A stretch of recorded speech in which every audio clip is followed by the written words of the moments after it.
Sejam bem-vindos ao projeto Vale da Esperança. O que é servir a Deus? Ser servo de Deus. Se alguém me serve, siga-me. Amados, é muito forte essa palavra. Aleluia. Porque se alguém quiser seguir após mim, negará a si mesmo, vai tomar a sua cruz e vai me seguir. Veja, essa palavra também está em Mateus.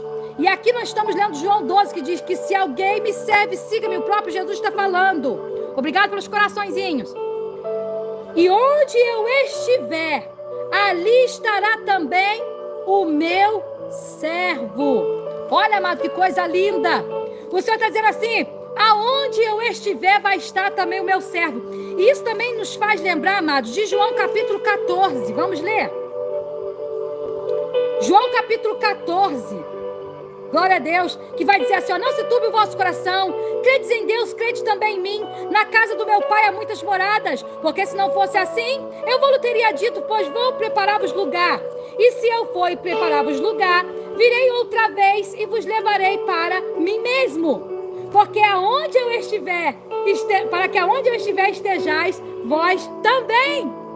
Veja, amado, a vontade do nosso Jesus é que aonde Ele está, nós venhamos estar também.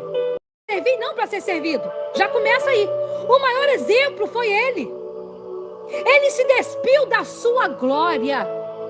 Tomou forma de servo. Para poder o quê? Fazer a vontade daquele que enviou. Então o servo, ele tem uma missão, amados. Como se fosse o quê? Um escravo. Quando Jesus estava falando sobre servo, amado, naquela época, ainda existia, amados, esse negócio assim, de a pessoa que era mestre, tá? Ele comprava servo. A pessoa que tinha muitas posses e que era muito rico, eles tinham os seus servos, né? Tinham os seus criados e os seus servos nas casas.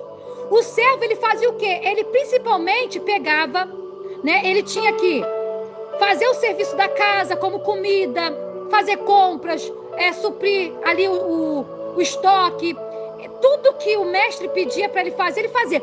Amado, você serve igual você é igual, vamos supor, uma empregada doméstica, que ela é assalariada, ela hoje é assalariada, né? Está ali, e ela é colocada na casa para fazer tudo, para servir.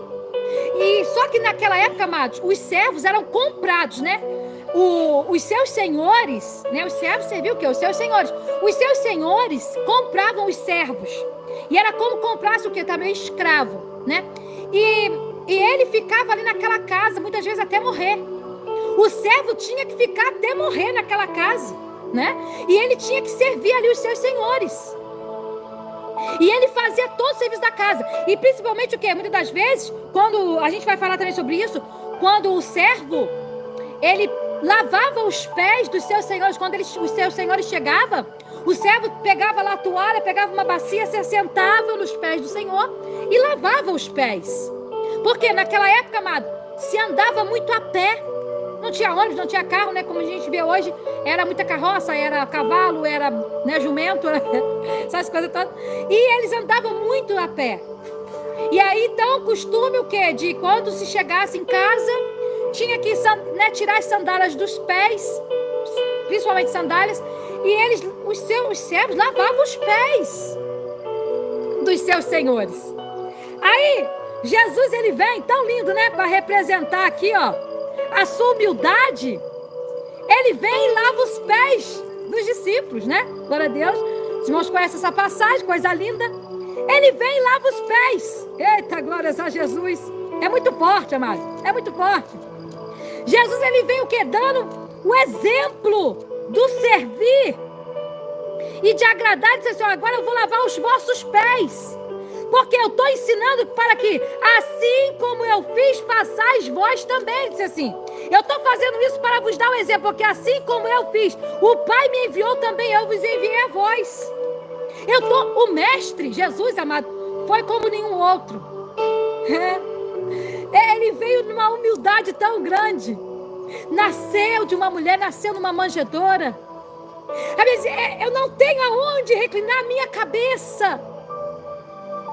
Ele não nasceu nos palácios, não. Ele nasceu ali numa manjedoura, junto com os animais. Ele veio com toda humildade, justamente para mostrar que ele era o rei dos reis, sim, o Senhor dos senhores, mas que era necessário primeiramente morrer, que era necessário primeiramente servir. Ei, crente, olha só que exemplo lindo. Ei, nós somos o quê? Chamados a servir também. Nós somos reis, nós somos sacerdotes, nós somos a nação santa, nós somos o povo adquirido. Mas primeiro, antes de se assentar no trono, Jesus disse assim: agora vocês também vão servir. E assim como eu sofri, vocês também vão sofrer. Assim como eu dou a minha vida por vocês, vocês também dão a sua vida. Porque aquele que quer salvar a sua vida vai perder. Então com Jesus é assim: primeiro você é chamado para servir, e você serve a Ele fielmente até a morte, porque aquele que for fiel até a morte receberá a coroa da vida, ao qual o Senhor preparou para aqueles que o amam. Então veja, amados, o Senhor nos ensinou o caminho, e Ele disse assim: eu vos ensinei para que agora vocês sigam as minhas pisadas. O servo não é maior do que o seu Senhor. Ele disse: se eu sofri, vocês também vão sofrer.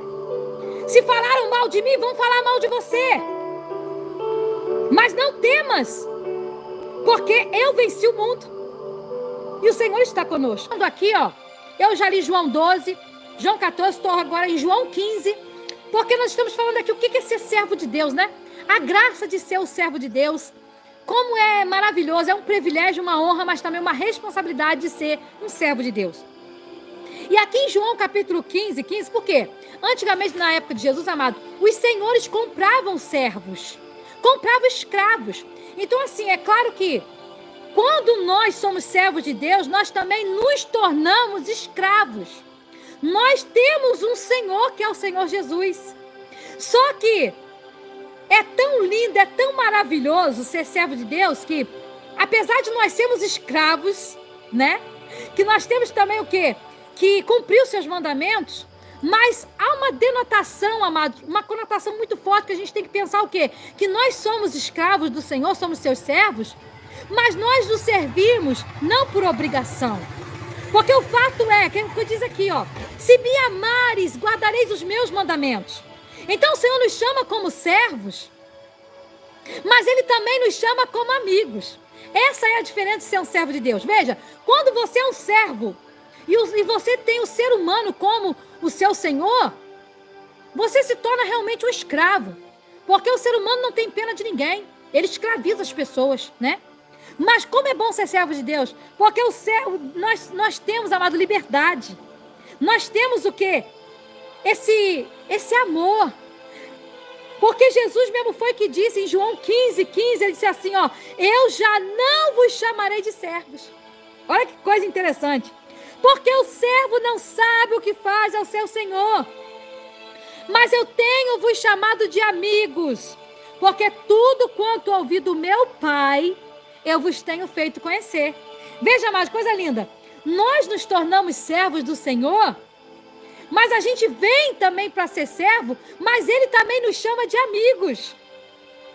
Ele nos torna o quê? Amigos. Então eu estou servindo a Deus, eu sou servo de Deus, mas eu sou muito mais do que o servo. Porque tudo que eu faço para Deus, eu faço com amor, eu faço porque amo Ele.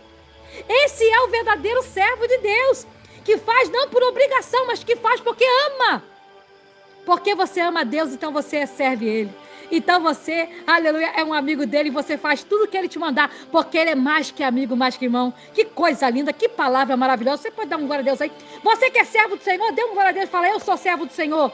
E você? Deus é fiel, amado. Deus, Ele faz isso. Deus, Ele prospera a nossa vida. E eu sei que tudo que eu estou plantando, eu vou colher.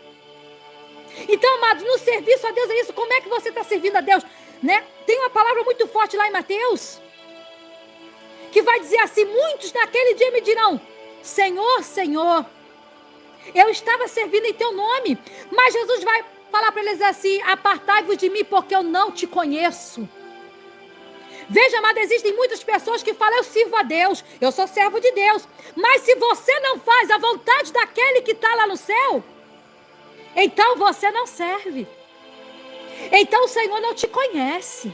O Senhor não reconhece e você não vai receber teu pagamento. O Senhor vai dizer assim: servo mau e infiel. Você vai queimar lá nas trevas exteriores. Porque somente o servo fiel, amado, é que vai receber a recompensa. Né? O Senhor diz aqui na palavra do servo, ó, vocês que me serviram, vocês, servo bom e fiel, que foi fiel no pouco, fiel foste no pouco e no muito eu vou te colocar. Alô? Mas você que foi infiel no pouco, infiel no muito também você foi, então até o que você tem vai ser tirado. Porque assim, aquele que é fiel, amado, vai se lhe acrescentar, mas aquele que não tem, até o que tem, lhe será tirado. Então com Deus é assim. Então Deus sabe muito bem aquele que é fiel. Deus sabe muito bem aquele que está realmente com sinceridade. E nós o quê? Servimos a Deus. Principalmente, o Senhor disse lá em Mateus 6, ó, vocês quando fizerem as suas esmolas, não faz na luz do dia, mostrando que vocês estão fazendo alguma coisa. Porque se vocês fizerem para os homens, vocês vão receber a recompensa dos homens. Se você está fazendo para receber aplauso, é só isso que você vai receber. Agora, se você faz o teu jejum, se você faz a tua esmola, faz em secreto para Deus, porque o Pai que te vê em secreto vai te recompensar. E o que você prefere, amado? Receber a recompensa dos homens ou você prefere receber a recompensa eterna de Deus? Como é bom, amado, nós trabalhamos no oculto, no escondido. Nós trabalhamos para Deus porque seremos muito bem recompensados. Porque Deus não deve nada a ninguém. E a Bíblia diz que aquele que dá ao pobre empresta para Deus. O Senhor o livrará no dia do mal. Então seja fiel no teu oculto. Seja servo do Senhor com amor. Porque bom é servir a Deus com amor. Bom é estarmos nos seus átrios. Bom é nós realmente amar a Deus. Porque aquele que verdadeiramente ama a Deus, ele não é apenas servo, é um amigo. E ele faz isso porque ama. Veja, eu já trouxe essas mensagens aqui, é muito forte isso. Eu acho muito importante isso, amado. Por quê? Muitas pessoas querem mostrar serviço a Deus. Mas Deus não quer só o teu serviço. Deus, Ele quer o seu amor. Que você o sirva porque você o ama. Veja, o serviço a Deus é uma consequência porque eu amo. Porque eu amo a Deus, eu guardo os mandamentos, então eu faço a sua obra. Eu sirvo a Deus, eu vou à igreja, eu faço bem, porque eu amo. Eu não faço isso somente para ser visto ou para ter galardão, não. O galardão, a recompensa, ela vem porque digno é o obreiro do seu trabalho. Se eu trabalho para Deus, Ele vai me dar. Se eu faço, amados, qualquer trabalho é recompensado. Por quê? Porque Deus está vendo nosso esforço. Agora o apóstolo Paulo disse assim, tem muita gente pregando por inveja, por cobiça. Deixa eles pregar. Mas cada um vai receber aquilo que plantou. Agora ele disse assim, ó, agora se você está fazendo a obra de Deus, né? Com tristeza, isso será inútil para você. Se você faz a obra gemendo, isso vai ser inútil.